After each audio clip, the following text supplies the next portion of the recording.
경제협력개발기구 OECD 회원국 중에 출생률이 한국에 이어 두 번째로 낮은 나라가 바로 이탈리아인데요. 네. 자녀를 2명 넘게, 2명 이상 낳으면 세금을 모두 면제해주는 아주 파격적인 저출산 대책을 검토하고 있다고 해요. 자녀가 많으면 세금을 깎아주는 제도는 이미 세계 여러 나라에서 시행된 적이 있지만요. 자녀가 2명 이상이면 아예 세금을 물리지 않는 방안. 아예 면제. 네, 이건 또 처음이라서 화제가 되고 있는 건데요. 네. 자, 그래서 지금 이탈리아에서는 자녀가 있는 사람에게는 세금이 없다 이런 슬로건을 내걸고 준비 중이라고 하네요. 야, 저 슬로건 와닿네요. 그러니까 저 정도를 내세워야 예를 들어 한 명 있는 자녀가 한 명 있는 집은 한 명 더 낳아서 세금 면제 받아볼까 고민이라도 할 것 같아요. 이거 그 세금 안 내시겠네요, 이탈리아 가시면. 그러네요. 네. 근데 일본의 뭐 저출산 대책으로 애가 있으면 뭐 줄을 서지 않아도 되는 뭐 어린이 패스트트랙 뭐 이런 제도도 있다고 하는데 사실 이걸로는 좀 부족하지 않나 싶기도 해요. 그죠, 그 정도로 그냥 뭐 줄 서고 말지 할 수도 있으니까. 네. 다만 이탈리아 야당 일각에서는 세금을 면제해주기보다는 젊은 남녀들이 미래를 계획할 수 있도록 안정적인 일자리랑 적절한 월급을 제공하는 게 더 중요하다 이런 주장도 나오고 있어요. 네. 그러니까 이탈리아 세금 면제가 아직 검토 중인 단계이긴 하지만 근데 이탈리아가 우리나라보다 앞서 말했지만 출산율이 높은 상황이거든요. 그래요? 그러면 우리나라는 꼴찌인 우리나라는 좀 더 확실한 대책이 고민이 돼야 됩니다. 그렇죠. 일본 얘기했지만 일본 연구 중에 하나 일본 전문가라는 사람이 뭐라고 말했냐면 한국의 인구 회복은 거의 불가능한 수준이다. 멸종 위기 단계로 볼 수 있다. 이렇게 분석도 내놨어요. 심각하네요. 진짜 멸종 위기 안 돼요, 안 돼. 네. 국가적인 역량을 완전히 초집중해서 이 저출산 문제 어떻게든 해결을 해야만 하는 상황입니다. 네. 저도 노력해 보겠습니다. 네. 네, 저도 나중에 결혼을 한다면 노력해 보겠습니다. 네. 경제협력개발기구 OECD 38개 나라 가운데 합계 출산율이 0명대인 나라는 우리나라밖에 없습니다. 전 세계를 봐도 우리보다 출산율이 낮은 곳은 홍콩밖에 없습니다. 문제는 앞으로죠. 1960년대는 아이가 많았지만 지금은 노년층이 많은 역삼각형이 됐습니다. 역삼각형의 무게가 부담스럽게 보일수록 고령사회에 대한 부양의 부담은 커집니다.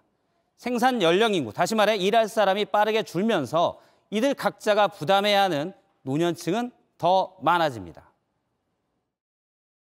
2040년이 되게 되면 생산 가능 인구 100명당 고령 인구를 61명을 부양하게 돼서 노년 부양비가 세계 9위가 될 것으로 예상됩니다.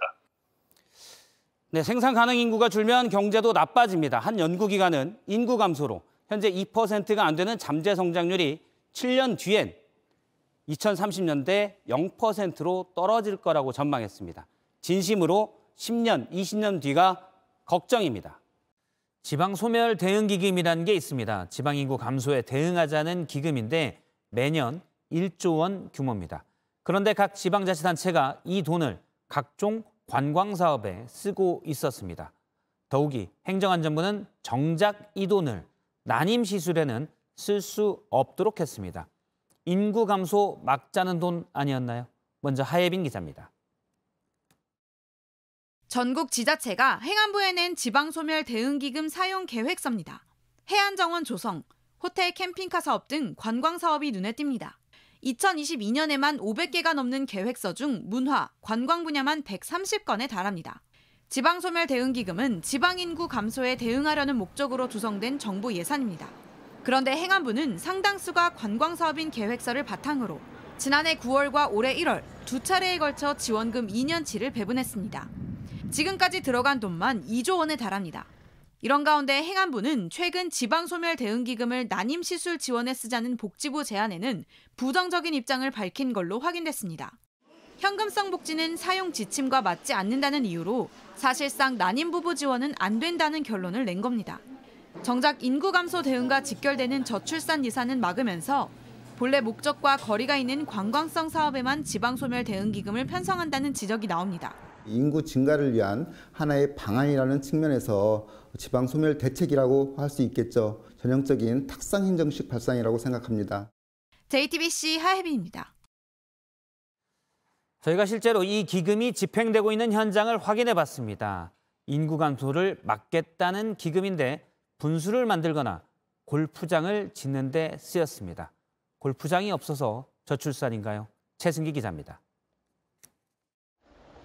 8차선 도로 옆 화단, 조경 작업이 한창입니다. 부산 중구청은 이르면 올해 말 이곳에 분수광장을 만들 계획입니다. 분수광장이 들어서는 예정지입니다. LED 분수와 조형물 등을 만드는데 지방소멸대응기금 10억 원이 쓰입니다. 시민들은 회의적입니다. 분수를 짓는다고 해도 인구가 유지가 되거나 늘어나거나 하는 건 전혀 없을 것 같습니다. 특히 이 분수광장은 부산 중구청장의 대표 공약 사업. 지방소멸대응 예산을 지자체장의 공약 사업에 쓴 건데 중구청은 사업 신청 시간이 부족했다고 해명했습니다. 그렇게 길지 않은 시간을 주면서 내려오다 보니까 공약상을 꼭 하려고 했다기보다 골프장 조성도 지방소멸 대응책으로 둔갑됐습니다.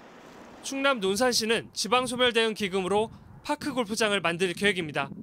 10여 미터 떨어진 곳에 이미 총 3만 제곱미터 규모의 파크 골프장이 2개나 있는데도 10만 제곱미터 규모의 파크 골프장을 추가로 짓겠다고 20억 원의 예산을 받았습니다. 인구가 줄어드는 걸 막기 위해 골프장을 더 짓겠다는 취지인데 주민들은 이해하기 어렵다는 반응입니다. 두 군데만 있어도 내가 보기에는 충분히 그렇게 사람 많지는 아니야. 약 8억 원이 들어가는 강원도 철원군의 모노레일 차량 증설 등 복합문화공간 구성도 지방소멸 대응 방안의 일환. 본래 목적과 무관한 곳에 기금이 들어간 것 아니냐 지적에 행안부는 마땅한 지방소멸 대책을 찾기 어려운 지역도 있는 게 사실이라며 개선 방안을 찾겠다고 했습니다. JTBC 최승기입니다. 어제 저출산 고령사회위원회 회의 모습입니다. 대통령이 직접 주재한 건 7년 만입니다. 잠시 대통령의 말을 다시 들어보겠습니다. 정말 막말로 저출산 문제가 해결이 안 되더라도 이 땅에 태어난 아이들이 밝고 건강하게 자랄 수 있게 하는 것은 국가의 기본적인 책무라고 저는 봅니다. 대통령이 막말이라고 했지만 맞는 말입니다. 아이들이 밝고 건강하게 자라는 것을 늘 볼 수 있다면 누구나 아이를 더 낳고 싶겠죠. 어제 몇 가지 대책도 내놓았습니다. 잠깐 주요 대책만 보면 사실 따지고 보면 기존 대책을 조금 더 연장하거나 확대하는 수준이긴 한데 2세 미만의 입원 진료비를 전액 국가가 지원한다. 좀 눈에 띄었습니다. 그런데 바로 오늘 아픈 아이들을 돌보는 소아청소년과 의사들이 병원 문을 닫겠다고 했습니다. 지금까지 소아청소년과가 위기다 이런 지적은 많이 있었지요. 전공의 구하기가 힘들다, 응급진료 중단, 돈이 너무 안 된다. 정부도 대책을 내놨지만 의사들은 별 도움이 안 된다며 급기야 문을 닫겠다고 한 겁니다. 따지고 보면 저출산 대책으로 아픈 아이를 국가가 치료해 주겠다고 했는데 정작 아이를 봐줄 의사도 병원도 없는 셈이 되는 거죠. 어제 대통령의 주문 사항입니다. 과감한 대책, 집중 투자 다 필요합니다. 그런데 더 중요한 건 믿을 수 있는 대책이어야 될 것 같습니다. 다시 보겠습니다.